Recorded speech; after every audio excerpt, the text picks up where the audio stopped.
પાછું દાતારી કરે આપણી પાસે એમ. હા, ઘણા કોઈક બીમાર હોય ને તો જાય, 2-3 દી રોકાય, પછી હાલતા થાય ને તઈ ઓલાને કે ઈ કે કાંઈક ખોરાકી લઈ જાઓ. ઓલું કે ખોરાકીમાં ખાટલા ને પાયા લઈ થાય. 250 ઘી હતું એ તમે દાબી ગયા.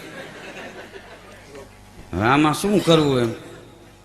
કા છોકરાઓને લઈને ગયા હોય, સફરજન 2-3 હોય, છોકરા દાબી જાય. ઓલો હોતો રોતો હોય, કેમ દુખાવો વધી ગયો? વધી જ જાય ને. તારા છોકરા હતું એ દાબી ગયા. હા, ખબર કાઢવા આવ્યો શું એમ? આ પરસોત્તમ મહિનામાં ગામડામાં વળી ડોશીયું ગીત ગાતા હતા, મારા મનના મોહનજી, તનના ત્રિકમજી, દર્શન દેવાને ક્યારે આવશો? તે માઠું વર્ષથી એક બાપા કે ત્રિકમજી આવ્યા પણ હાથા હોતા આવ્યા. છોકરીઓ ખોદી ખોદીને થાય કે હવે આ ત્રિકમજી અમને લઈને જાહે એવું લાગે.